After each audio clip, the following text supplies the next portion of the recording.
Hello and welcome to the Luxury Hybrid channel.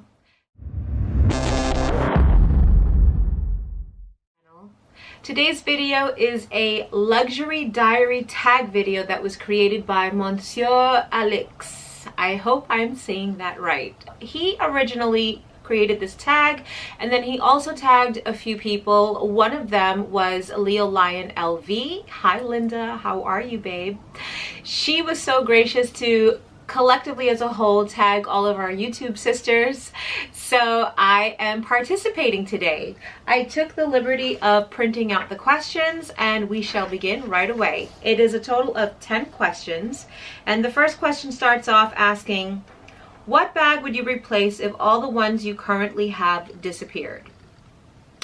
Okay, so after waking up from shock and passing out, I would definitely replace my Chanel Jumbo, Maxi, can't believe I called this a jumbo.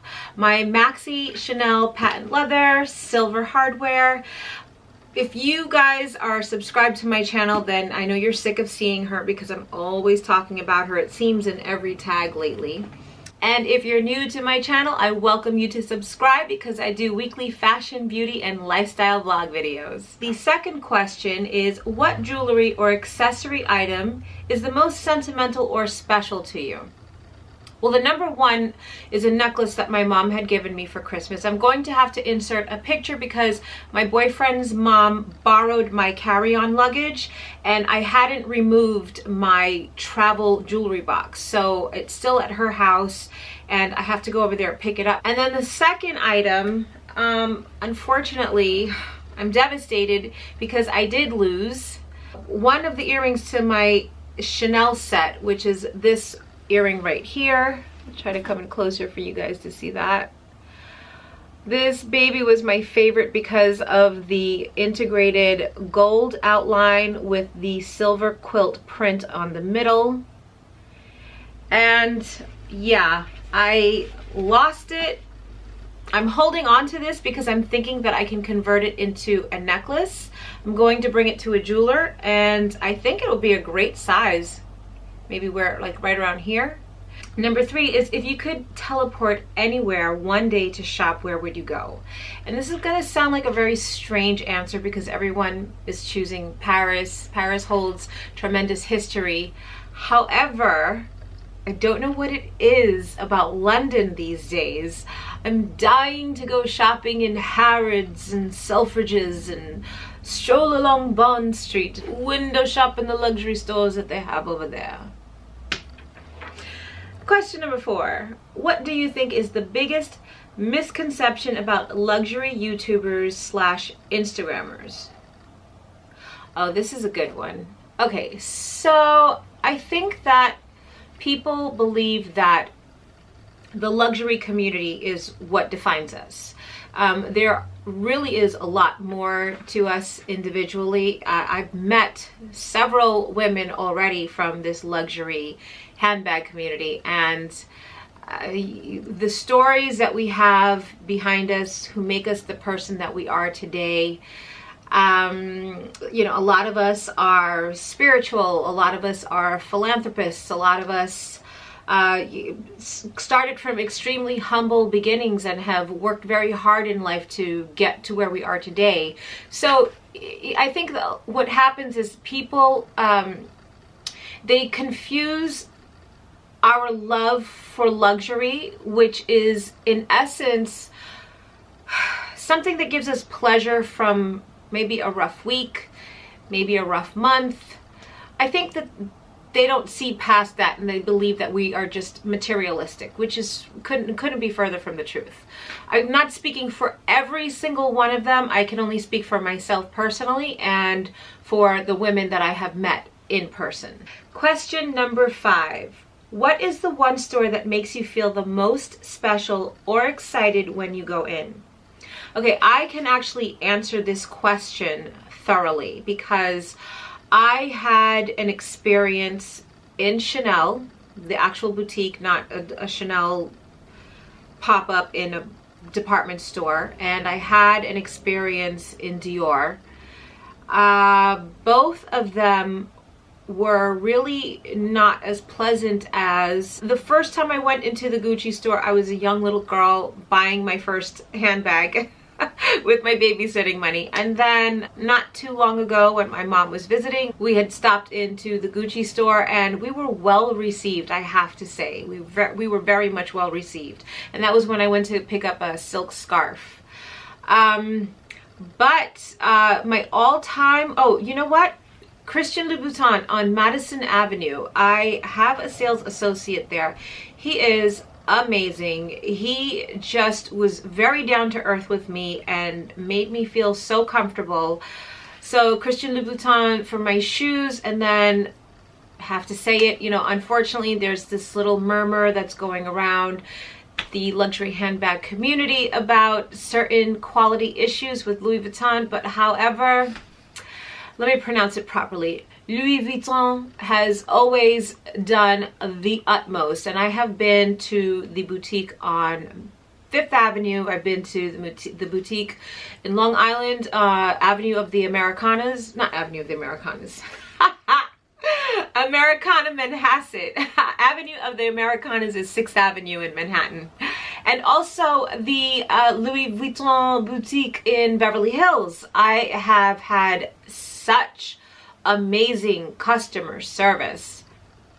And also YSL. Okay, so I'm going to go in top order. Louis Vuitton, Christian Louboutin, Gucci, and YSL are a tie. Sorry for that long-winded answer. Question number 6. What is one item you thought you would never own in your lifetime and now you do? I'll give you 3 guesses, guys. Do I dare show her once more? Yes, of course I do. My Chanel. I love her to pieces, and I don't think I'll ever stop loving her. And I'll be honest with you, once I acquired her, I was happy with all of my other handbags that came afterwards, but I truly feel like just so fulfilled with this handbag. I love it. I love it. I love it. If I could sleep with her, if I could sleep on her like a pillow, I would. But then I'd wake up and my face print would be all over. Not cute. Okay, moving on. Question number 7. Describe your style in 3 words. Urban, edgy, classic. Is that urban and edgy? Are they? Okay, so if urban and edgy seem to be like on the same level to some of you, then I'm gonna say sporty, edgy, urban, classic. That's my style for sure. Number 8, a luxury brand you try to love and get into but just can't. Ooh, okay. And this is in no way to insult anyone who loves the brand. There are many reasons why I feel this way. Somewhere around the mid-2000s, I found myself falling away from my, I don't want to say love for. I never really loved the brand, but I did like it very much.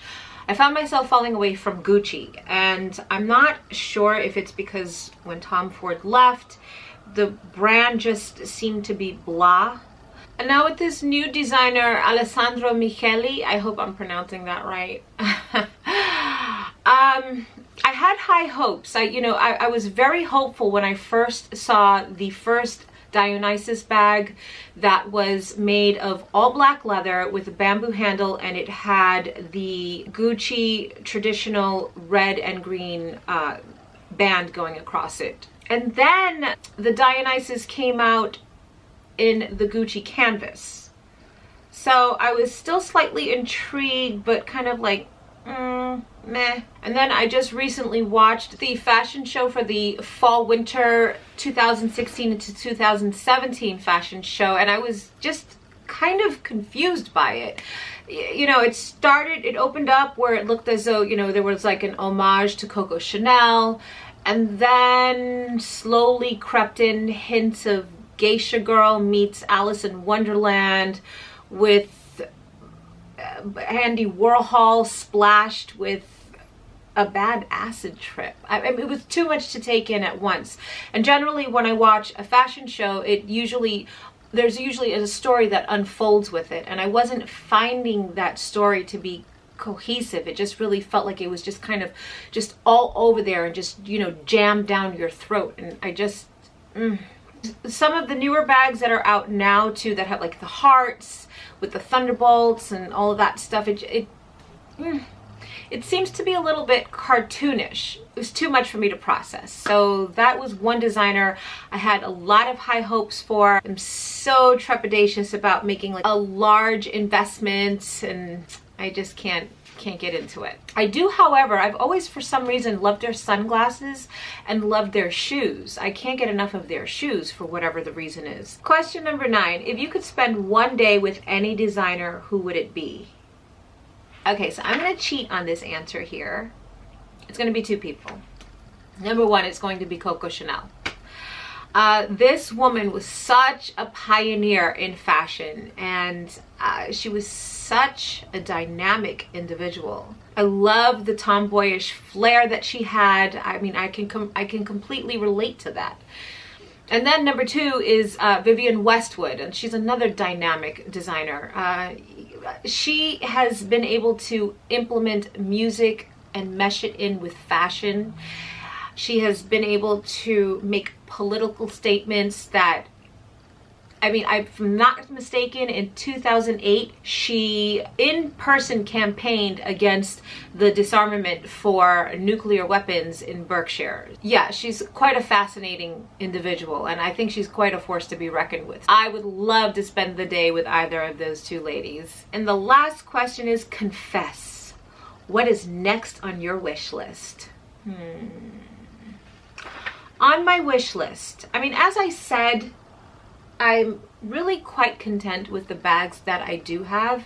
In fact, I'm finding that there are some bags I'm not 100% happy with. And in the last tag video, as I mentioned, I mean, if I were offered a Kelly or a Birkin, or if I were in a position where I could get a Kelly or a Birkin, yeah, why not? That would really just be the icing on the cake. Those are my answers, and I hope you enjoyed this video. Please give this video a thumbs up. You can share me on your social media, or you could follow me on mine. That's Instagram, Snapchat, and Twitter. And don't forget to join the party by clicking subscribe. Remember to smile always, and I will see you guys in the next video.